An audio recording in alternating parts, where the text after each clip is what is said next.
အားလုံးပဲမင်္ဂလာပါကျွန်တော်ဒီနေ့မှာတော့ Granger ရဲ့ basic guide လေးကိုပြောပြမှာဖြစ်ပါတယ်ပထမဆုံးအနေနဲ့ Avalanche ဇက်လေးကိုကျွန်တော်အရင်ပြပေးမယ်ပေါ့နော်ကျွန်တော်ဒီ Avalanche နဲ့ပဲဆော့တယ်ဒီ Avalanche ကကျွန်တော် Assassin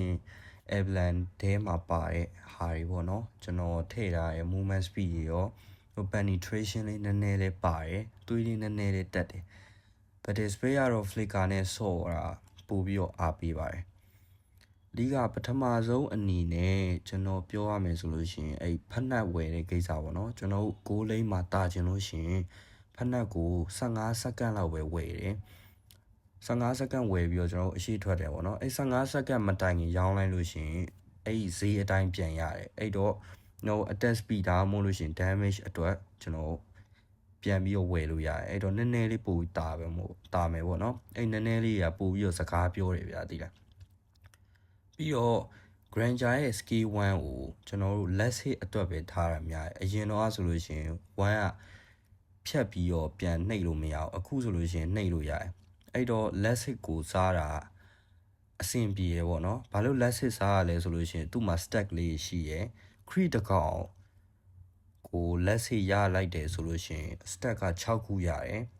hero k တကောင် let's hit ရလို့ရှိရင်12ခုရတယ်ပြီးတော့ scale တွေအနေနဲ့ဆိုလို့ရှိရင် scale 1ကိုကျွန်တော်အများကြီးမသုံးမထိတဲ့အရာတွေကိုအများကြီးမသုံး let's hit စားတယ် enemy ကိုလိုက်ပစ်တယ်ပြီးရင်ပြန်ပိတ်လို့ရတယ်အဲ့တော့တော်တော်အဆင်ပြေရယ် scale 2ကြတော့လေသူ့ရဲ့ level 1အတွက် mana ပေါ့ energy bar လေးအတွက်နည်းနည်းလေးပြန်ဖြည့်ပေးရယ်ပြီးတော့ AD ဆိုလို့ရှိရင်လေကျွန်တော် AD ကိုဒီတိုင်းပစ်လိုက်လို့ရှိရင်ဘယ်မှမရွေ့ဘူး joystick လေးဆွဲပြီးတော့ပစ်လိုက်လို့ရှိရင်ကျွန်တော် blink လေးတစ်ခုရတယ်ပေါ့နော်အဲ့တော့ Granger အတွက်က flicker လည်းရှိရယ်2လည်းရှိရယ် AD လည်းရှိရယ်ဆိုသူ့မှာ blink တွေလည်းများတယ်ပြီးတော့ mobility လည်းမြန်တယ်ပေါ့နော်သူကအဲ့လို light ပစ်လို့လည်းကောင်းတယ်လို့တကယ်ပစ်ပြီးအရန်ကြုံသွားရင်လည်းပြန်ပြီးတော့ပတ်လို့လွယ်တဲ့ hero တွေမှာပါတယ်ပေါ့နော်အဲ့တော့ကျွန်တော်အဓိကပြောချင်တာ Granger ကိုလုံးဝ battery မဆိုင်ခင် stack စုပါ fan ပါအဲ့ဒါအဓိကပြောချင်ပါတယ်ဒီနေ့ဗီဒီယိုကဒီလောက်ပါပဲ